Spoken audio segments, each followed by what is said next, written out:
अभिवादन स्वीकार कीजिए ब्रजेश मिश्रा का और आप देखना शुरू कर चुके हैं द डिबेट। बहनों भाइयों, प्रधानमंत्री नरेंद्र मोदी ने देश की जनता से आग्रह किया है, नसीहत दी है और उन्हें सलाह भी दी है कि लोग पश्चिम एशिया के इस युद्ध के चलते देश में जो आर्थिक और एनर्जी का संकट है, लोग पेट्रोल का इस्तेमाल कम करें, विदेशी मुद्रा बचाएं, देश से बाहर न जाएं, यहीं शादी करें और वर्क फ्रॉम होम करें और 1 साल तक सोना ना खरीदें। प्रधानमंत्री की ये चेतावनी है या ये उन्होंने देश की जनता को आगाह किया है? और ऐसी क्या अचानक स्थिति आ गई जिसके कारण देश के प्रधानमंत्री को कोरोना की विपत्ति काल जैसा उदाहरण प्रस्तुत करना पड़ा कि ये देश के लोग संकट के लिए तैयार रहें? आज चर्चा इसी विषय की। बहनों भाइयों, 5 राज्यों का चुनाव संपन्न होते ही देश के प्रधानमंत्री नरेंद्र मोदी ने हैदराबाद की एक सभा में देश की जनता को स्तब्ध कर देने वाला आग्रह भी किया, नसीहत भी दी और साथ में चेतावनी भी दी। प्रधानमंत्री ने कहा कि पश्चिम एशिया में चल रहे युद्ध, जिसका मसला ईरान युद्ध से जुड़ा हुआ है, उसके कारण देश भर में अभूतपूर्व संकट है एनर्जी का। प्रधानमंत्री ने आग्रह किया है देश की जनता से, नसीहत भी दी है और चेतावनी भी दी है कि हमारे पास तेल के कोई बड़े बड़े कुएं का तेल नहीं है, ना हमारे पास तेल के कोई बड़े बड़े कुएं हैं, हमारे पास तेल बाहर से आता है। इस चेतावनी के साथ प्रधानमंत्री ये भी कहते हैं कि देश के लोगों को पेट्रोल और डीजल का इस्तेमाल कम से कम करना चाहिए, कारपूल करनी चाहिए, मेट्रो में चलना चाहिए, सार्वजनिक परिवहन में चलना चाहिए और देश की एनर्जी को बचाना चाहिए। गैस के इस्तेमाल कम करने की प्रधानमंत्री ने साथ में नसीहत दी। उन्होंने कहा, जितना भी तेल और डीजल है, कोई हमारे पास बड़े बड़े कुएं नहीं है, हमारा सारा तेल गैस बाहर से आता है। उन्होंने उर्वरक कम के इस्तेमाल की मशवरा दिया है। प्रधानमंत्री ने यह भी कहा कि हमें हर हाल में विदेशी मुद्रा बचानी है, उसके लिए आपको 1 साल तक जेवर नहीं खरीदने, मंगलसूत्र भी नहीं बनवाना, ऐसा मतलब जेवर में वो भी आता है, नहीं खरीदना है। 1 साल तक विदेश नहीं जाना है, 1 साल तक विदेश नहीं जाना है, विदेशी मुद्रा बचाना है, वर्क फ्रॉम होम कल्चर बढ़ावा दीजिए, कोई भी कार्यक्रम हो, कोई भी मीटिंग्स हो, वीडियो कॉन्फ्रेंसिंग के थ्रू करें। यानी देश के एनर्जी और आर्थिक रिसोर्सेज को बचाइए। तो ऐसा क्या हो गया कि देश के प्रधानमंत्री को इतनी बड़ी बात बोलनी पड़ी? ये कोई साधारण बात नहीं है। प्रधानमंत्री ने पब्लिक रैली में ये बात कही है, इसलिए ये बात और भी असाधारण हो जाती है। क्या हम किसी बहुत बड़े आर्थिक संकट की तरफ बढ़ रहे हैं जिसके बारे में हमारे प्रधानमंत्री ने देश भर की जनता को आगाह किया है, सतर्क किया है, सावधान किया है? या फिर ये संकट लंबे समय से चलता आ रहा है, जैसा कि उन्होंने अपनी स्पीच में ये बात कही कि मैंने आपके ऊपर ये भार नहीं आने दिया, अपने कंधों पर लिया। और इसका जब वो उदाहरण दे रहे थे इस स्पीच में, तो बड़ी गौर करने वाली बात है। प्रधानमंत्री साथ में ये भी कहते हैं कि आस पड़ोस से लेकर यूरोप तक पेट्रोल डीजल के दाम बढ़ गए, हमने नहीं बढ़ाए। वैसे इस बात में सच्चाई भी है। पश्चिम एशिया की इस अभूतपूर्व संकट के दौरान भी भारत में पेट्रोल और डीजल के रेट नहीं बढ़े, इसमें सच्चाई है। लेकिन ऑयल मार्केटिंग कंपनीज पर प्रेशर भी बहुत अधिक है। तो उन्होंने पिछले समय जब सस्ता था तेल अंतर्राष्ट्रीय बाजार में, तो ये ऑयल मार्केटिंग कंपनीज मुनाफा भी बहुत काट चुकी हैं। वो अपने घर से पैसे ऑयल मार्केटिंग कंपनीज नहीं दे रही हैं। लेकिन हाँ, ये सही है कि देश भर में जो ऊर्जा की मांग है, उसके सापेक्ष जो सप्लाई है, वो काफ़ी बुरी तरह से प्रभावित है। पूरी सप्लाई चेन टूटी हुई है। हार्मूज की नाकेबंदी ने भारत के समक्ष ऊर्जा का अपार संकट पैदा कर दिया है। और मैंने पहले की भी डिबेट में ये आपसे कहा कि पश्चिम एशिया से निकलने वाला जितना भी एनर्जी है, वो गैस हो, क्रूड ऑयल हो, 89% एशियाई देशों को सप्लाई होती है, सिर्फ 11% पश्चिम जाती है। और उस 89% की सप्लाई का बहुत बड़ा हिस्सा चीन जाता है, भारत आता है।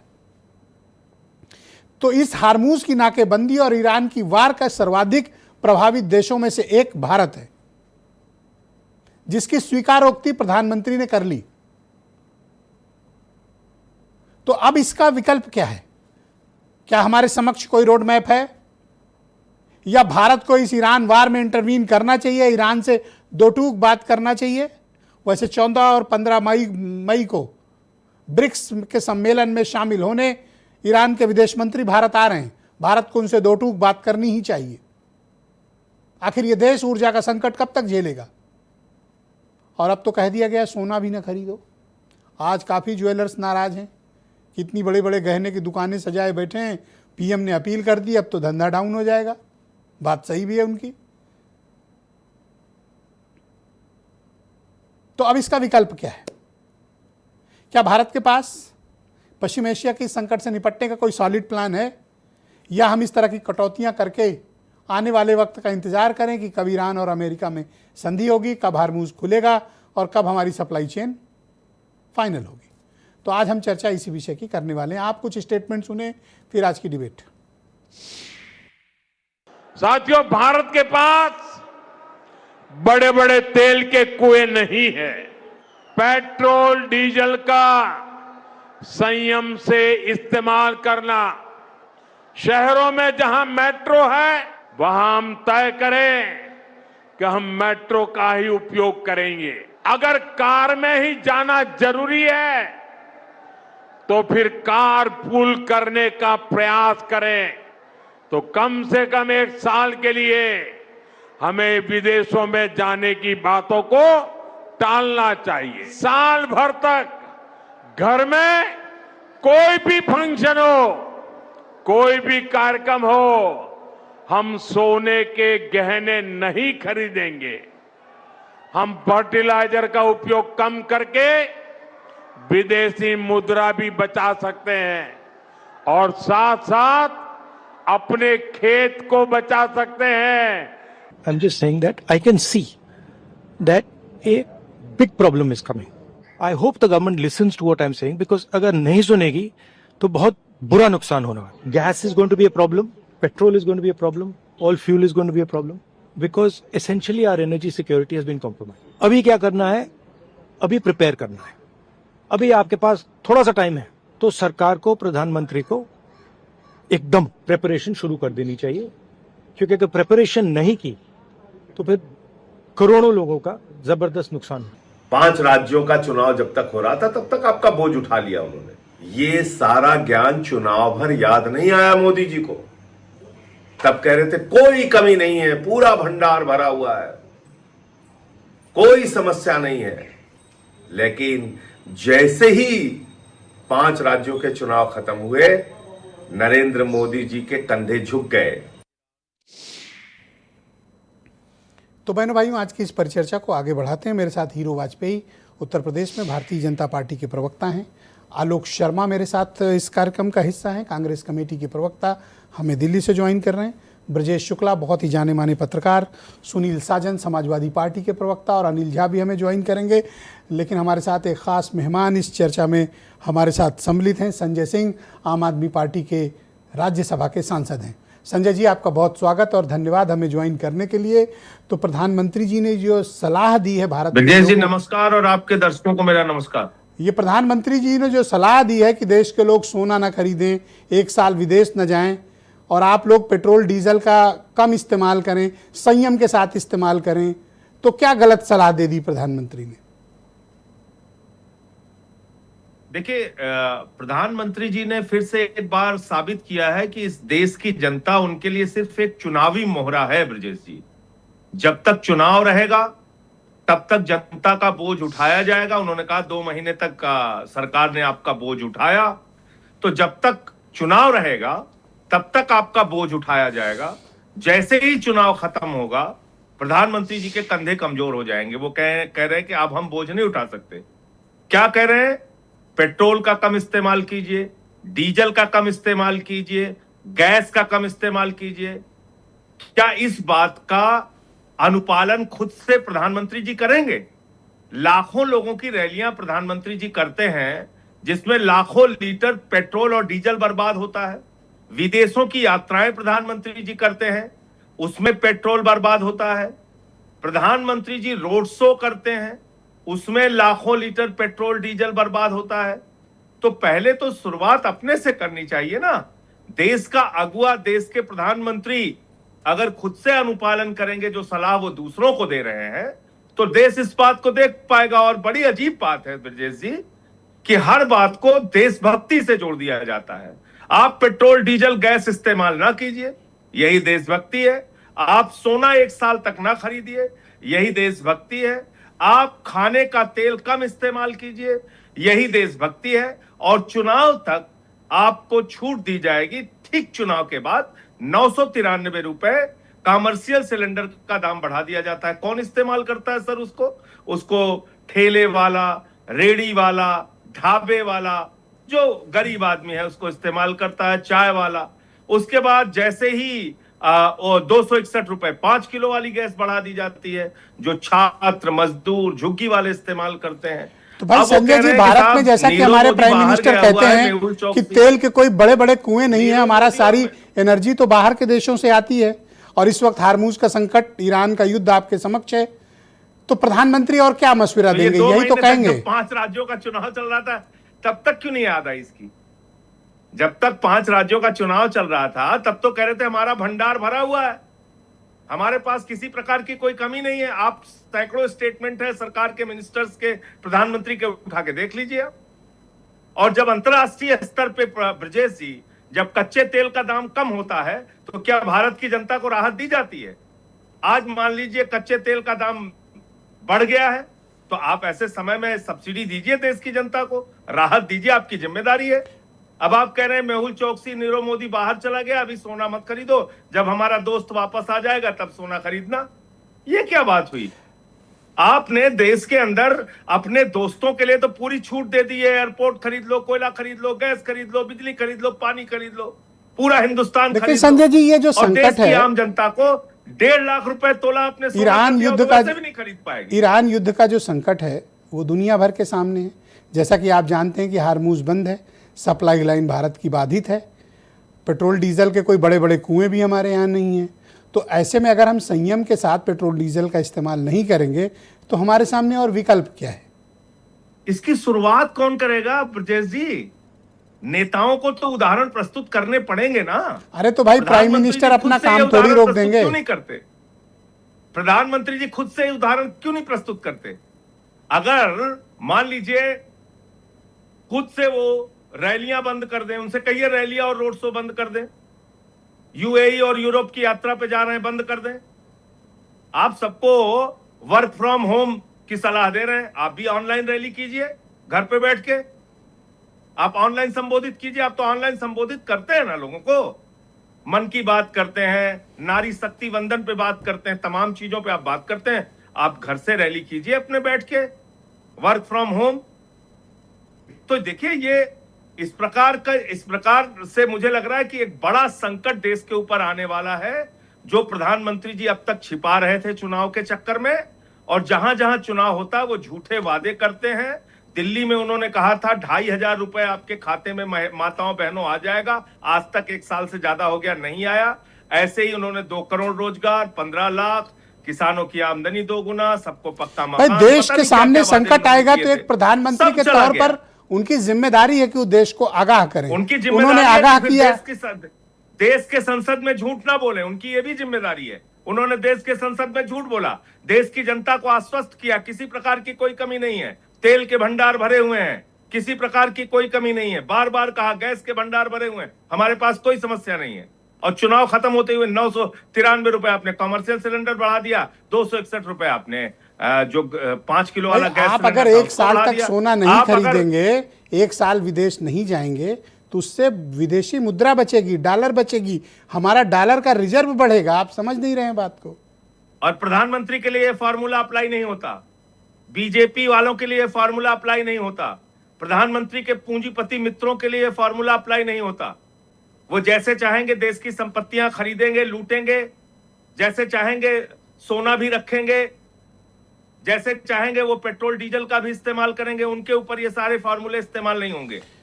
भाई आप बताइए, इसको देशभक्ति से आपने कैसे जोड़ दिया? आपने इसको अगर देशभक्ति से संकट जोड़ के दिया। समय आप देश के जो साथ आदमी- खड़े हैं तभी जो देशभक्त आदमी कहलाएंगे। डीजल पेट्रोल ज्यादा इस्तेमाल करेगा, जो आदमी डीजल पेट्रोल आपके हिसाब से कम इस्तेमाल करेगा, सोना नहीं खरीदेगा अपनी बेटी की शादी में, वो तो देशभक्त है। और विदेश जो नहीं ज्यादा जाएगा। इस्तेमाल कर लिया, मान अगर लीजिए, विदेश नहीं जाएगा वो भी देशभक्त कहलाएगा। मोटरसाइकिल से अपने अपने ऑफिस चला गया तो वो पाकिस्तानी हो गया, देशद्रोही हो गया। ऐसे ही हिटलर करता था।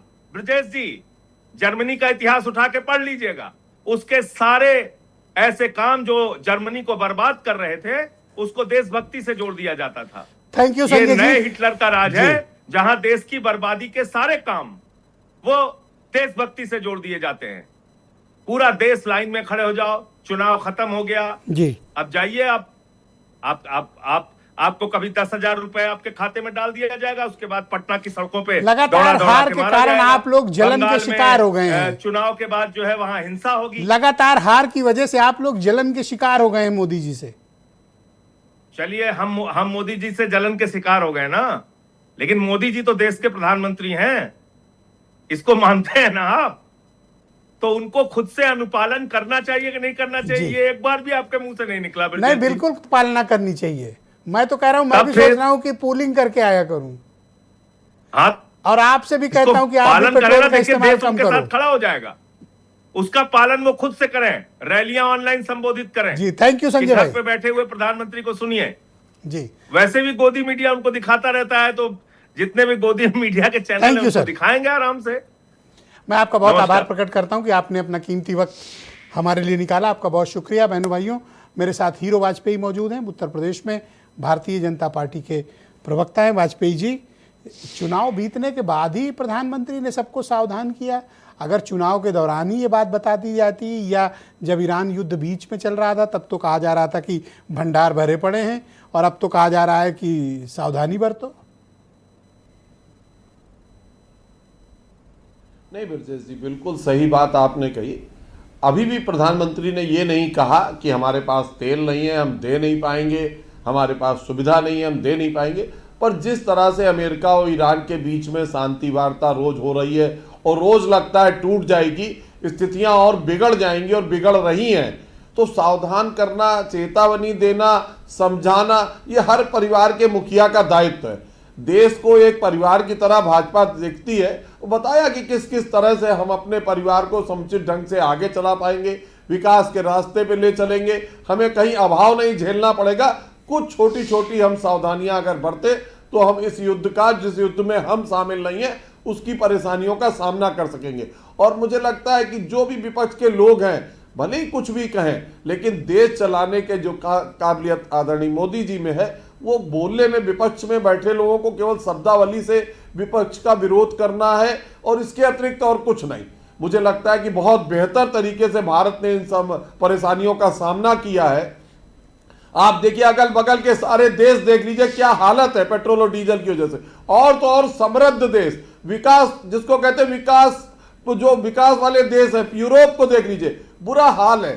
तमाम देशों के बुरे हाल को देखते हुए, आगामी समस्या का अनुमान लगाते हुए, यदि कुछ सलाह, कुछ सावधानियां, कुछ बातें अगर उन्होंने देश के सामने रखी हैं, तो मुझे लगता है हमें इसका जायज पालन करना चाहिए, जितना हम कर सके। किसी पर उन्होंने रोक नहीं लगाई। क्या आप भी आज प्रधानमंत्री EV से आए के हो, इस मैं भी संकल्प पार्टी पर कार्यालय EV से आया आप हूं। कह सकते हैं अब कि इसे सहयोग कर लीजिए, आप आप प्रयोग स्वयं कर लीजिए। आप स्वयं 1 वर्ष तक सोना नहीं खरीदेंगे, आप 1 वर्ष तक विदेश नहीं जाएंगे, क्या आप ये बात अश्योर कर सकते हैं? ब्रजेश जी, मुझे लगता है कि बहुत, आपके घर में यदि शादी बारात नहीं है, बहुत जरूरत नहीं है, तो मुझे लगता है सोना ऐसी कोई आवश्यक वस्तु नहीं है जिसको आप खरीद के ही करें। क्योंकि सोने के समय में रुपया घर आ जाता है, अगर आप रुपया रखेंगे तो सोना नहीं खरीदेंगे। सोना और रुपया बराबर है। हाँ, सोना जो हम इंपोर्ट करते हैं उस पर डॉलर खर्च होते हैं, इसलिए आदरणीय प्रधानमंत्री जी ने अपील की है। बहुत शुक्रिया आपका। मैं सुनील साजन को आमंत्रित करता हूं, समाजवादी पार्टी के प्रवक्ता हैं। सुनील जी, आपका स्वागत। तो प्रधानमंत्री का ये मशविरा आपको पसंद आया? आप इसकी पालना करेंगे या आपको इसमें कोई खामी, कोई खोट नजर आता है, कोई बदनीयती नजर आती है?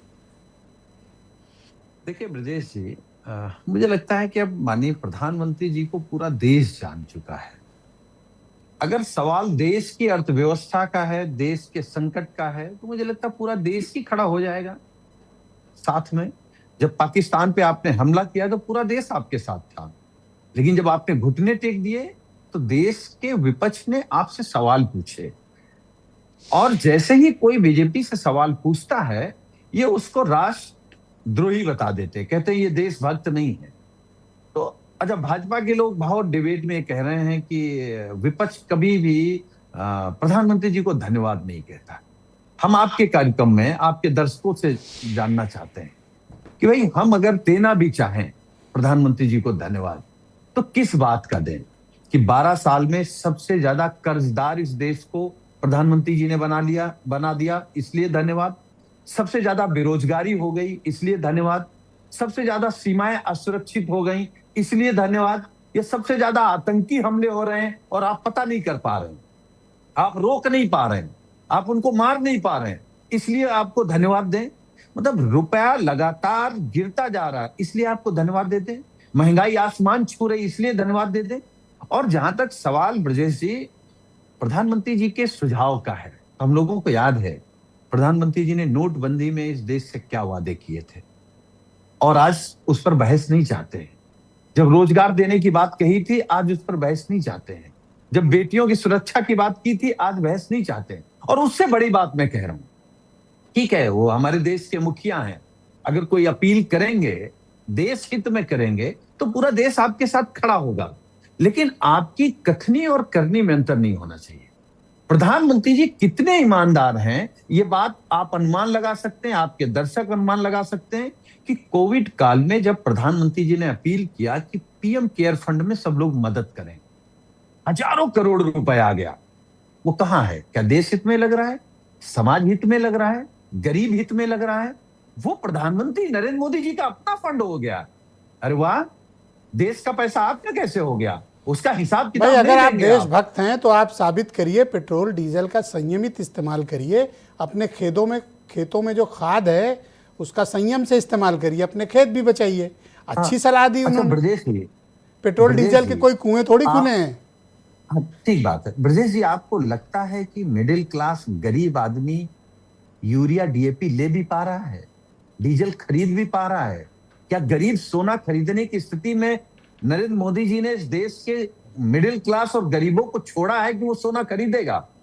और जिसको खरीदना है, जिसको बेचना है, वो लगातार देश के संसाधन प्रधानमंत्री जी बेच रहे हैं और उनके मित्र देश के संसाधनों को लगातार खरीद रहे हैं।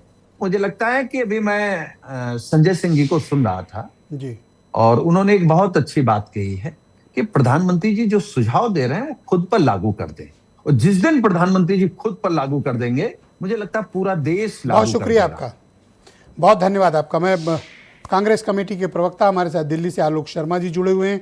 आलोक जी आपका स्वागत।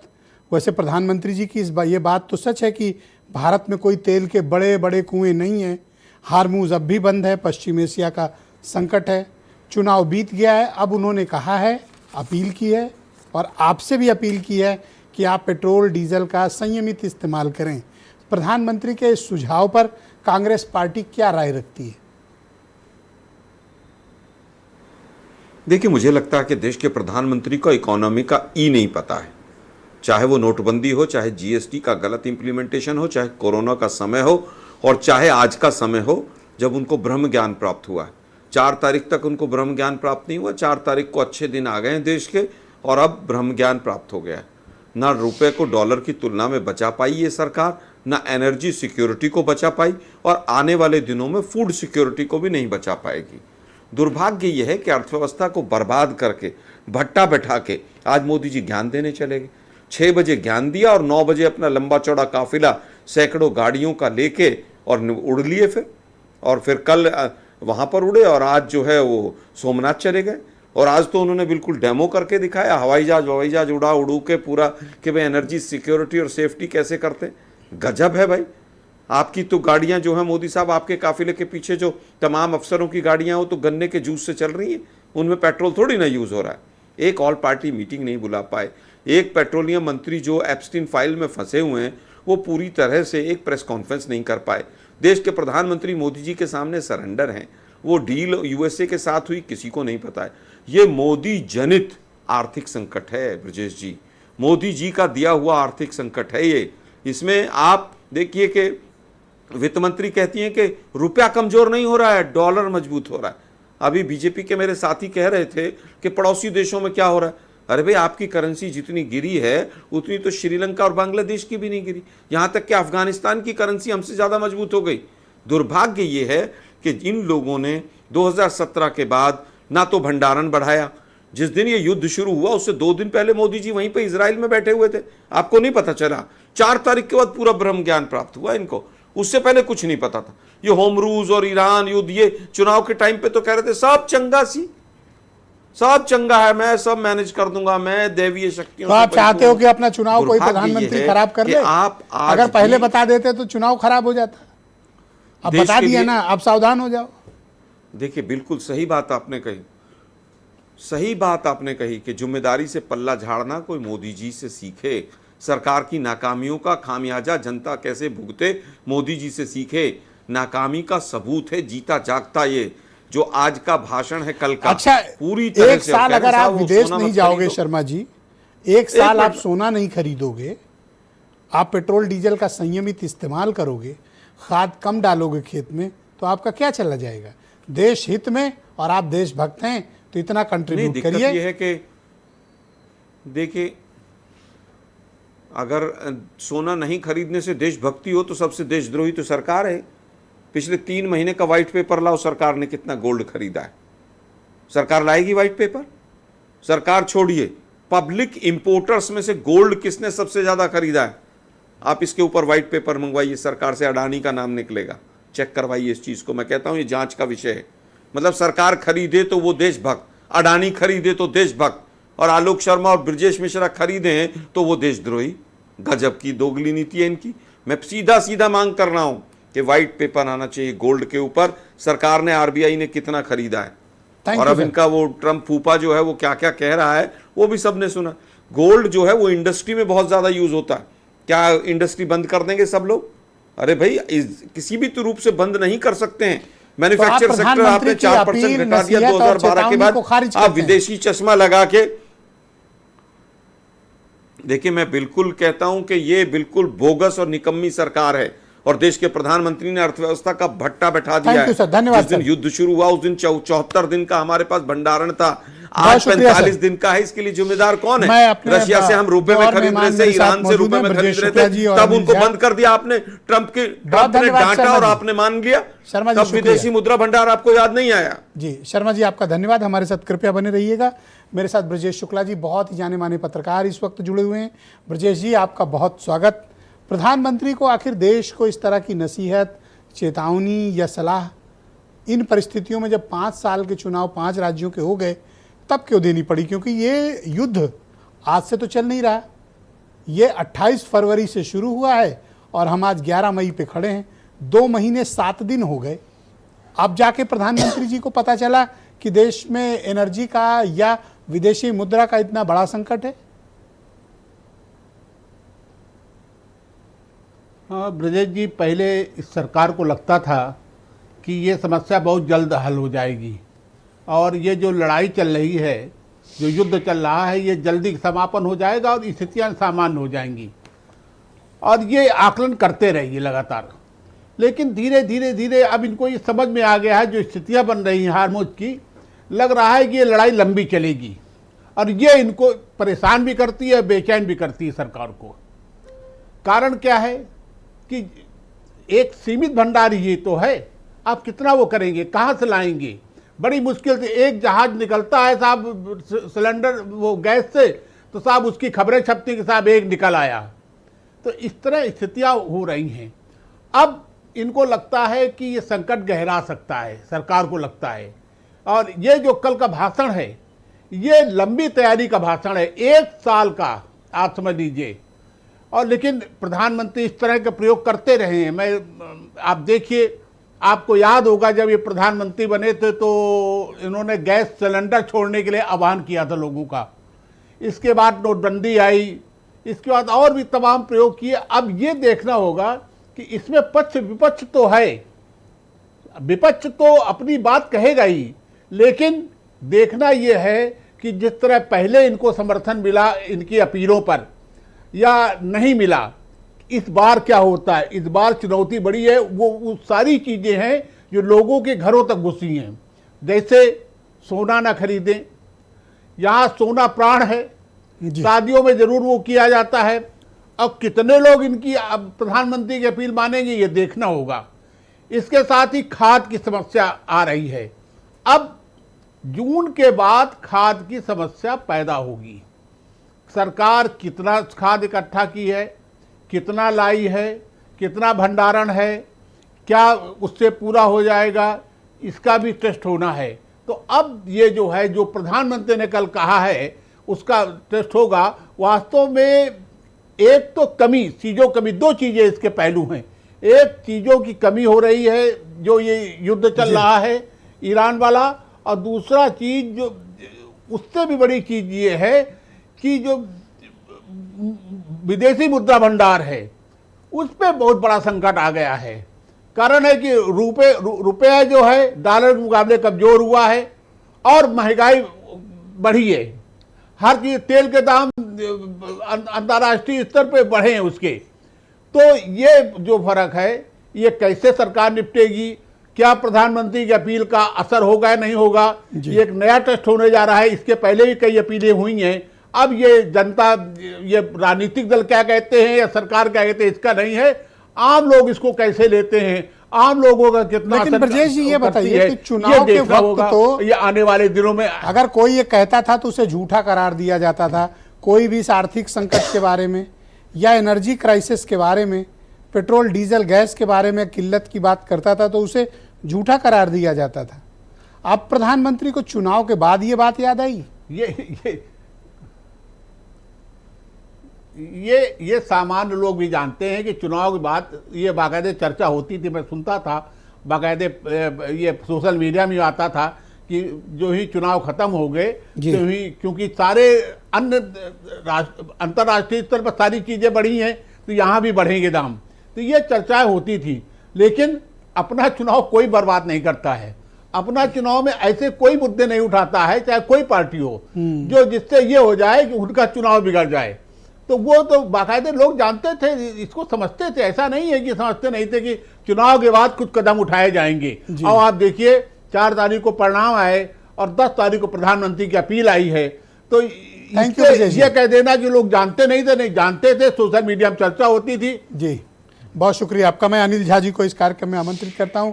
झा जी, आपका स्वागत। तो आपने जब प्रधानमंत्री की स्पीच सुनी तो आपकी पार्टी और आपका पहला रिएक्शन क्या था? वाकई में एनर्जी क्राइसिस तो है ही, पर एक बात तो है कि इस देश में डीजल और पेट्रोल के दाम नहीं बढ़ाए गए, उसको नियंत्रित करने की कोशिश की गई। लेकिन अब प्राइम मिनिस्टर ये चाहते हैं कि आप लोग पेट्रोल डीजल का संयम से इस्तेमाल करें, आप विदेश न जाएं, झा जी आप सोना ना खरीदें और आप घर से काम करें। तो आपको उनको मशवरे में कोई कमी नज़र आती है? आपने म्यूट कर रखा है, अनम्यूट करें। मैंने प्रधानमंत्री जी को बात को मानते हुए कल से मैं अपनी विधानसभा क्षेत्र में बैलगाड़ी में चलूंगा। बिल्कुल मानूंगा उनकी बात। जहां से मैं विधायक हूं, अभी बैलगाड़ी मैंने अभी देखने लग गया हूं, वहां पे चलूंगा। लेकिन मैं आपको ये कहना चाहता हूं मिश्रा जी, जब दृष्टि में दोष होता है तो ऐसे विकल्पों की तलाश नहीं की जाती है जिस प्रकार से भारत की सरकार विकल्पों की तलाश कर रही है। मुझे लगता है कि 1965 के युद्ध में इतनी गंभीर स्थिति थी, जब चाइना के साथ युद्ध में, तब प्रधानमंत्री को या उस समय की तत्कालीन सरकार को कहना पड़ा था हमें एक वक्त का अनाज बचाना पड़ेगा। क्या भारत उस रास्ते पर आगे बढ़ रहा है? क्या हमें ये देश को बताना नहीं चाहिए? और मैं देश की सरकार से कहना चाहता हूं, भारतीय जनता पार्टी के मंडल अध्यक्ष से लेकर के, जिला अध्यक्ष से लेकर के, प्रदेश पदाधिकारी से लेकर के, राष्ट्रीय पदाधिकारी से लेकर के, सारे एमएलसी, सारे एमपी, सारे मिनिस्टर्स को ये तो बताना चाहिए, और ये श्वेत पत्र जैसे आलोक भाई ने कहा है जारी करना चाहिए कि उनके पास कितना गोल्ड है। पहले भारत सरकार ये सुनिश्चित करे उसके पदाधिकारियों के पास, उसके अपने सिंपैथाइजर के पास, उनके सहानुभूति रखने के पास कितना गोल्ड है। हम प्रधानमंत्री की बात मान लेंगे। और वैसे भी देश में गरीब आदमी कितना कहाँ सोना खरीदता है, उसके लिए तो सवाल अभी रोजी रोटी का पैदा हो गया है। जब आप चुनाव के जस्ट अगले दिन पर कॉमर्शियल सिलेंडर को बढ़ा देते हैं, पूरे देश के अंदर चर्चा है, उसकी वजह से महंगाई बढ़ेगी। और मुझे डर इस बात का लग रहा है कि जैसा कि संजय सिंह जी ने अपने बड़े विस्तार से कहा, हर विषय को देशभक्ति से आप जोड़ रहे हैं। तो मैं आम आदमी पार्टी का कार्यकर्ता हूं, आम आदमी पार्टी से विधायक हूं, मैं कई वर्ष भाजपा में रहा हूं, तो मैं भाजपा के कार्यप्रणाली को बहुत अच्छी तरह से जानता हूं। अच्छा, वहीं से आए हैं आप? ओके, तभी सुनील साजन कंफ्यूज हो गए थे। मैं भाजपा में कई बार विधायक रहा हूं, भाजपा से नहीं, बिल्कुल ठीक है सर, विधायक हुआ। बिल्कुल ठीक है सर। मैं इसलिए आपसे ये कहना चाहता हूं, पहले ये लोग तो श्वेत पत्र जारी करें। दूसरी बात मेरा ये कहना है कि आपने मुझे कहा भाई देश के लोगों से अपील है, तो ठीक है, कल से हम बैलगाड़ी पर चलेंगे। तो आपके सांसद उत्तर प्रदेश के अंदर मैं देखता हूं, धनंजय सिंह जैसे हमारे पूर्व सांसद हैं, एक ही नंबर की 18 गाड़ी पर चलते हैं, एक जगह से दूसरी जगह जाते हुए। सोनभद्र और अयोध्या में मैंने उनको देखा है, क्योंकि मैं उत्तर प्रदेश में सह प्रभारी हूं आम आदमी पार्टी का। मैं देखता हूं वहां पर जो है आपके लोग कितनी लग्जरियस लाइफ जीते हैं। मैं उनके खिलाफ नहीं हूं, लेकिन पहले प्रधानमंत्री जी ये सुनिश्चित करें, आपके लोग जिस प्रकार से लग्जरियस लाइफ हमारे मंत्री, सांसदों और विधायकों का भौकाल देख के आप दिल्ली के विधायक जलन रखते हैं। हाँ, रखते हैं ना। हमें लगता है कि हम उस दौर में भाजपा में थे जब चना खा करके भाजपा और एबीवीपी को मजबूत करते थे। जब देखा ये तो सर, जब स्वर्णिम काल आया आप दूसरी जगह चले गए, गलती आपकी है। काशीराम राणा की नहीं हुई, ये बीएस येदियुरप्पा की नहीं हुई, डॉक्टर श्रीरामालू की नहीं हुई, ये बाबूलाल मरांडी की नहीं हुई, ये मदनलाल खुराना की नहीं हुई।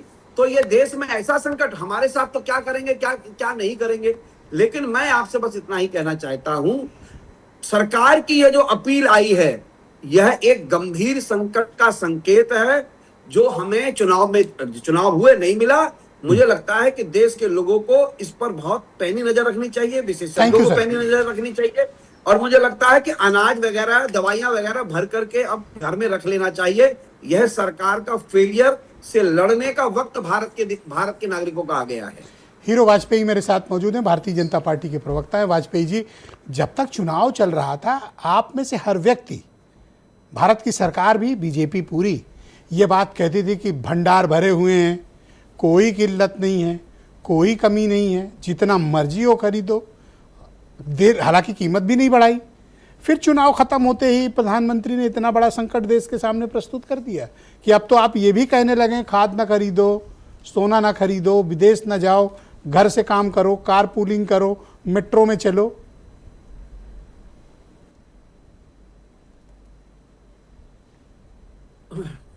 ब्रजेश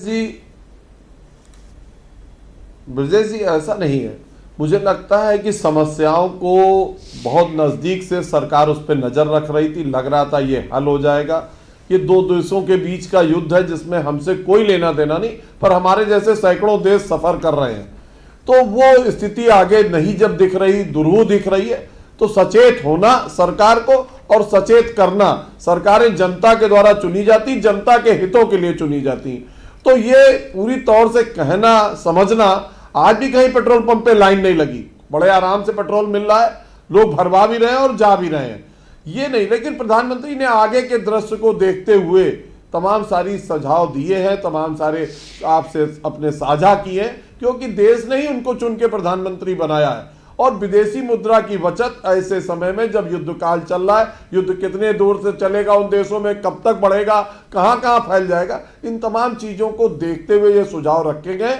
मुझे लगता है बहुत से लोग इस पर अमल करेंगे, और जो नहीं अमल करेंगे वो धीरे धीरे चीजों को समझेंगे, आगे चलकर अमल करेंगे। मुझे लगता है बचत करना एक आदमी के स्वभाव में होता है। भारतीय जनता पार्टी के कार्यकर्ता, नेता और आपकी पूरी पार्टी प्रधानमंत्री जी के इस मशवरे पर के हिसाब से काम करेगी।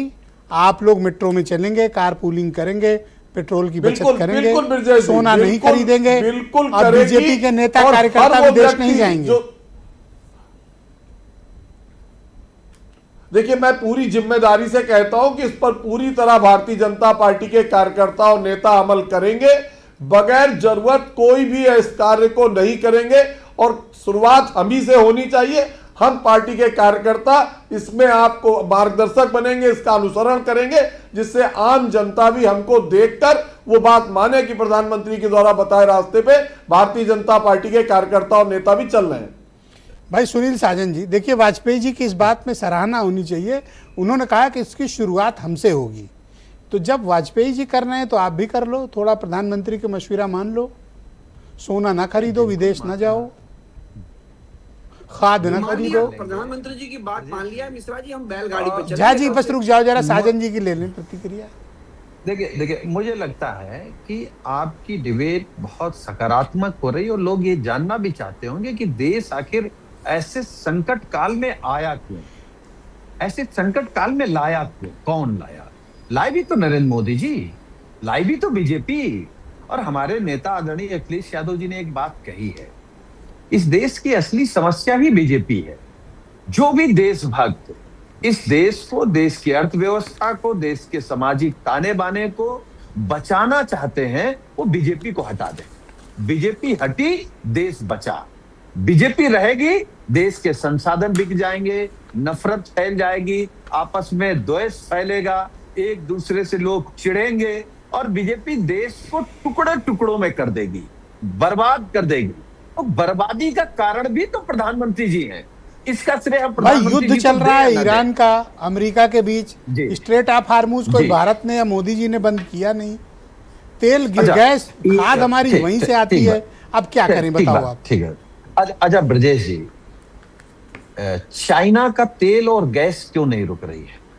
आपके जो दोस्त थे उनको आपने दुश्मन बना लिया, और जो आपके दुश्मन थे उनको माई फ्रेंड बना लिया। और माई फ्रेंड क्या कर रहे हैं आपके साथ? क्या किस तरीके से बदतमीजी करके हमारे देश के प्रधानमंत्री जी को अपमानित कर रहे हैं? अमेरिका का राष्ट्रपति ये कहे कि नरेंद्र मोदी का करियर हम खत्म कर सकते हैं, और इससे बड़ा अपमान हमारे लिए क्या होगा? लेकिन भाजपाई इसमें भी खुश हैं, उसमें भी हवन पूजन करेंगे ट्रंप को जिताने के लिए, और फिर ट्रंप अपमानित करेगा। तो आप अपनी विदेश नीति ठीक नहीं कर पाए, इसलिए देश को संकट में। क्या प्रधानमंत्री का मशवरा आप लोग यानी विपक्ष पालना करेगा, या फिर आप उनकी राय से सहमत नहीं है? नहीं, हम इस बात से भी सहमत हैं कि इस देश को संकट में मोदी जी लाए हैं, और हम लोग इस संकट से उबरने के लिए जो भी रास्ते होंगे वो अपनाएंगे। लेकिन दोषी बीजेपी है। नरेंद्र मोदी जी की वजह से आज अर्थव्यवस्था बर्बाद हुई है, देश हमारा संकट में अगर है तो मोदी की वजह से है। Thank you sir. मैं आलोक शर्मा जी को आमंत्रित करता हूं। आलोक जी, युद्ध ईरान का और अमेरिका का चल रहा है, बंद है पूरा हार्मूज, मिडिल ईस्ट से, पश्चिम एशिया से 1 लीटर भी पेट्रोल डीजल गैस खाद निकल नहीं पा रही है। अब इसमें मोदी जी क्या कर सकते हैं? देखिए, मोदी जी जो कर सकते थे वो नहीं किया मोदी जी ने। मोदी जी ने ईरान से जब तेल खरीद रहे थे, हम रुपए में खरीद रहे थे, इन्होंने बंद कर दिया। अमेरिका ने कहा नरेंद्र सरेंडर, नरेंद्र सरेंडर हो गए। हम रशिया से रुपए में खरीद रहे थे, तो रुपए में खरीदने से ट्रंप ने कहा बंद करो, मोदी जी ने कहा ओके साहब, ओके बॉस। फिर उन्होंने कहा 1 महीना खोल लो, उन्होंने कहा ओके बॉस, हम 1 महीना खोल लेते हैं। तो मुझे लगता है कि ये बार बार कहना कि युद्ध से हमारा कोई लेना देना नहीं है, क्या मतलब बिल्कुल सरकार गूंगी बहरी है या नासमझ है? उनको पहले नहीं पता था जब युद्ध शुरू हुआ कि कहाँ से तेल आता है, कहाँ से खाद आती है? इजराइल मोदी जी क्या करने गए थे? आज तक किसी देश में किसी को नहीं पता चला। आप गए, आप युद्ध की आलोचना नहीं कर पाए, आज तक निंदा नहीं कर पाए। खमैनी को मारा, बच्चों की मृत्यु हुई, सरकार उसकी निंदा नहीं कर पाई। आप कह रहे हैं युद्ध से क्या लेना देना है? क्योंकि आप सरेंडर हैं, आप कॉम्प्रोमाइज प्रधानमंत्री हैं। आपके जो एप्स्टीन फाइल्स वाले पेट्रोलियम मिनिस्टर हैं, उनकी इतनी हिम्मत नहीं है कि इतने बड़े संकट पे मोदी जी आज उन्होंने अपना मुंह खोला है, तो क्या पेट्रोलियम मिनिस्टर एक प्रेस कॉन्फ्रेंस नहीं कर सकते? देश को बताइए कितने दिन का भंडार है, कितने का नहीं। अभी तो 1 महीने के बाद जब खरीफ की फसल शुरू होगी तो खाद की समस्या सर चढ़ के बोलेगी, और उसमें मोदी जी कहेंगे मैंने तो पहले ही कहा था कि वो कूड़े की खाद का इस्तेमाल कर लीजिए और ये यूज कर लीजिए, वो यूज कर लीजिए। अपनी जिम्मेदारी से भाग रहे हैं। सोना, दुनिया भर की एनर्जी सप्लाई चोक्ड है हार्मूज में। ऐसा नहीं कि पाकिस्तान को मिल रहा हो, हमें नहीं मिल रहा हो, किसी को नहीं जा रहा, कंप्लीट दोनों तरफ से ब्लॉकेड है। देखिए मुझे लगता है कि हमारा कंपैरिजन पाकिस्तान से बिल्कुल नहीं होना चाहिए ब्रजेश भाई। मुझे सख्त आपत्ति है इस चीज से। हमारा कंपैरिजन चाइना से क्यों नहीं होता? हमारा कंपैरिजन यूएसए से क्यों नहीं होता है? सबसे ज्यादा पॉपुलेशन के देश हैं हम। अब अमेरिका के, उसके यूरोप के छोटे छोटे देशों से हम कंपैरिजन करें, कहां से सही है? क्या आप रुपए को बचा पाए? श्रीलंका की करेंसी मजबूत हुई, हमारी गिर गई। ये कौन सा तरीका है? मोदी जी का कथनी और करनी में फर्क देखिए। 2 दिन पहले सारे मुख्यमंत्री वहां पर बैलगाड़ी से गए होंगे कलकत्ता, पूरे देश के मुख्यमंत्री इकट्ठे करके रोड शो हो रहा था, सब कुछ हो रहा था। मुझे लगता है कि पूरी तरह से कि युद्ध नए में हमारा कोई लेना देना नहीं है। ये सबसे गंदा सेंटेंस है। अगर इतना ये सरकार ये कहती है तो उसको सरकार को आप विदेश नीति प्रधानमंत्री का को नहीं इस मुद्दे पता। पर सहयोग गोल्ड के करेंगे दाम या नहीं 30,000 से करेंगे? 2 लाख पार कर गए। आप सहयोग करेंगे कि नहीं करेंगे? मैं कहता हूं मोदी जी को खुद स्टैंडर्ड तय करने चाहिए थे कि मैं ये कर रहा हूं, और चुनाव में करने चाहिए थे। विपक्ष सब कुछ विपक्ष करेगा। भाई देश का पीएम काम करेगा कि चुनाव में पेट्रोल तो बचाएगा? मैं चुनाव खेलूंगा। देश का पीएम पेट्रोल बचाएगा कि काम करेगा? पीएम का काम पीएम का करना चाहिए, प्रचार मंत्री का करना चाहिए। वो प्रचार मंत्री की तरह चुनाव खत्म हो गए तो ब्रह्म ज्ञान आ गए, उससे पहले वो चुनाव खेल रहे थे। थैंक यू आलोक जी। सबको गालियां देते घूम रहे थे, कांग्रेस ने ये नहीं किया, पंडित नेहरू ने नहीं किया, उसने ये नहीं किया। Thank you sir. Brajesh Shukla ji मेरे साथ मौजूद हैं। ब्रजेश जी, प्रधानमंत्री के इस चेतावनी कह लीजिए, सलाह कह लीजिए, या सावधान जो उन्होंने देश भर के लोगों को सतर्क किया, इसको आप किस दृष्टिकोण से देखते हैं? क्योंकि अभी भी हार्मूज खुलने, ईरान और अमेरिका के बीच के युद्ध का फिलहाल तो सीज फायर है, लेकिन हार्मूज बंद है तो एक तरीके से युद्ध की ही स्थिति है। ऐसे में हमारे पास आपातकाल कोई व्यवस्था है? देखिए, ये आने वाला समय बताएगा ब्रजेश जी, क्योंकि आने वाले दिनों में ये तय हो जाएगा कि कितना संकट, कितना गहरा है, संकट है या नहीं है। कारण क्या है कि अब प्रधानमंत्री पहली बार बोले हैं कि इन चीज़ों में कटौती, अभी तक नहीं इस तरह की बातें आई थी, इन चीज़ों में कटौती करना है, ये चीज़ें आप न लीजिए। अब एक प्रयोग होने जा रहा, प्रयोग पता चलेगा जून में, जून जुलाई। कारण क्या है कि उस समय खाद की बात आएगी जी। तो खाद के सरकार कैसे निपटती है? कारण क्या है कि जो ये तेल के दाम बढ़े हैं तो रासायनिक खादों के भी दाम बढ़े हैं, और उससे भी बड़ा संकट ये है कि वो खादें आए कैसे भारत में। तो ये समस्या है। तो संकट गहरा है, संकट बड़ा है, लेकिन ये जो है कैसे निपटते हैं सरकार, ये देखना होगा, और कितनी बात लोग मानते हैं उनकी, प्रधानमंत्री की। कारण कि इस तरह की अपीलें, वो आज ये कोई पहली अपील नहीं है। मैं बताया ना, मैंने आपको कई अपीलें इस तरह का प्रयोग वो करते रहे हैं कि जैसे सिलेंडर, गैस सिलेंडर छोड़ दीजिए गरीबों के लिए। उसका क्योंकि सरकार आई थी तब उसका काफी गहरा प्रभाव पड़ा था, लोगों ने छोड़ा भी था बहुत बड़ी संख्या में। अब इसका क्या असर होगा देखना होगा। यदि इसका असर होता है तो फिर जो आर्थिक दबाव कम होगा भारत पर। यदि असर नहीं होता है, लोग उसी तरह प्रयोग करते हैं, तो सरकार को इससे निपटने में काफ़ी दिक्कत आएगी और काफ़ी मेहनत करनी पड़ेगी। ख़ास तौर पर मैंने देखा आज सर्राफा बाज़ार में बड़ी ज़बरदस्त मायूसी थी। कई लोगों ने तो विरोध के चलते अपनी अपनी आज ज्वेलर्स ने दुकानें भी लखनऊ और दूसरे शहरों में बंद रखी थी। उनका ये कहना है कि प्रधानमंत्री की ये अपील बड़ी असाधारण है, हमारा तो धंधा बैठ जाएगा। क्या ज्वेलरों को इससे कुछ नुकसान होगा? हाँ, यदि प्रधानमंत्री की अपील असर करती है लोगों पर तो नुकसान होगा, लेकिन हमें इसमें थोड़ा संदेह है। कारण कि जिसके यहाँ शादी होगी तो उसके यहाँ जेवर नहीं खरीदा जाएगा, उसमें अपील ज़्यादा हावी हो जाएगी। इसको देखना होगा। ये बड़ी रोचक बात है। आप भी नज़र रखिए, हम भी नज़र रखेंगे इस पे कि कितने लोग ऐसे सोना हैं गोल्ड शादी में इस देश का इमोशन है सर। सूत्र ले आए। सोना इस देश का खून है सर। सोना इस देश का कल्चर है सर। सोना इस देश का सम्मान है सर। सोना हर परिवार की जरूरत है सर।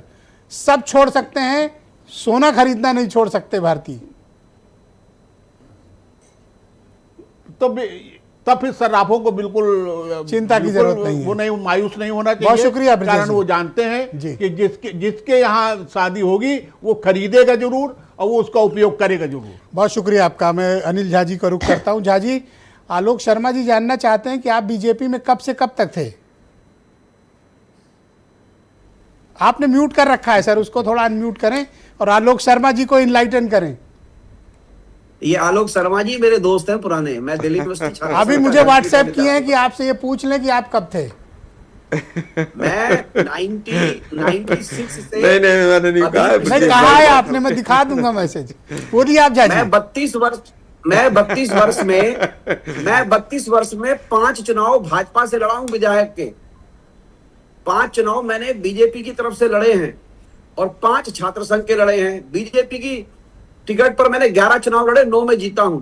और जब मैं परेशान हो गया तब जाकर के मैंने केजरीवाल जी का साथ पकड़ा।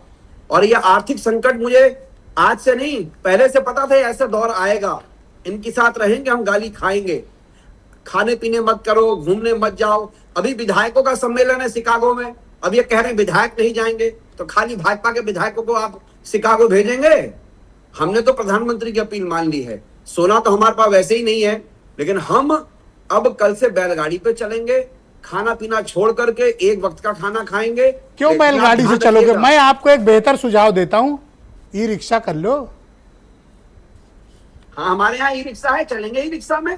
हाँ। लेकिन इस देश के लोगों को बताएंगे, जो विश्व गुरु की सरकार है, जो कहती थी विदेश नीति हमारी सबसे सशक्त बन गई है और विदेशी मुद्रा भंडार इतना ज्यादा जबरदस्त है, अब विदेशी मुद्रा भंडार छोड़िए, देसी मुद्रा भंडार के ऊपर संकट पैदा हो गया है। और इसके बाद आर्थिक संकट जो है, खाने पीने, तेल, सोना, चांदी सब पर। मैं एक बात बता रहा हूं आपको, अगले 2-3 वर्षों तक के लिए ये खतरनाक संकेत प्रधानमंत्री जी ने दे दिए हैं, जिसके बारे में शुक्ला जी भी जानते थे, जिसके बारे में वाजपेयी जी भी जानते थे। अच्छा, सुनील साजन जी जानना चाहते हैं, आप रहेंगे तो ना केजरीवाल जी के साथ? मैं देखिए जेल जाने से डरता ही नहीं हूं। डरता वो है जो 6, 7, 8 महीने साजन जी को आपने बड़ा जबरदस्त रिप्लाई किया, उनको चुप करा दिया आपने। हाँ, मेरे बहुत सवाल पूछ रहे थे। नहीं, मेरे को पकड़े, मैं जेल जाऊंगा। नहीं, आपको हम सब साथ देंगे, आपका साथ देंगे हम लोग। ऐसे कैसे पकड़ेंगे? वाजपेयी जी से मैं कहूंगा मत पकड़ो। मेरे को ये हमको नहीं पकड़ते, ये हमको ईडी से नहीं डराएंगे, क्योंकि हम तो ऐसे कार्यकर्ता हैं जो बिल्कुल खून पसीने में 96 में नागपुर में इस एबीवीपी और बीजेपी आप ईडी को नहीं जानते, फिर ईडी रिक्शा वाले पे भी मनी लॉन्ड्रिंग निकाल सकती है। कोई बात नहीं, लगाइए, हम जाएंगे 6, 7, 8 महीना। हम भी ये डराते उसको हैं जो जेल जाने से डरता है। ठीक बात है, बहुत शुक्रिया। आएंगे फिर गाली देंगे। बहुत शुक्रिया आपका। मैं आप सभी अतिथियों का बहुत धन्यवाद प्रकट करता हूं कि एक सामाजिक मसले की एक डिबेट में आप सबने शिरकत की और इसमें हिस्सेदारी की। आपका बहुत शुक्रिया। बहन भाइयों, एक छोटा सा ब्रेक के उस पार आपको परिव्रत दीक्षित मिलेंगे, जो बताएंगे कि शुभेंदु अधिकारी के पीए की हत्या करने वालों का उत्तर प्रदेश में क्या कनेक्शन निकला और यहाँ के शूटर्स ने किस तरह की एक घटना को अंजाम दिया। पूरी रिपोर्ट एक छोटे से ब्रेक के बाद।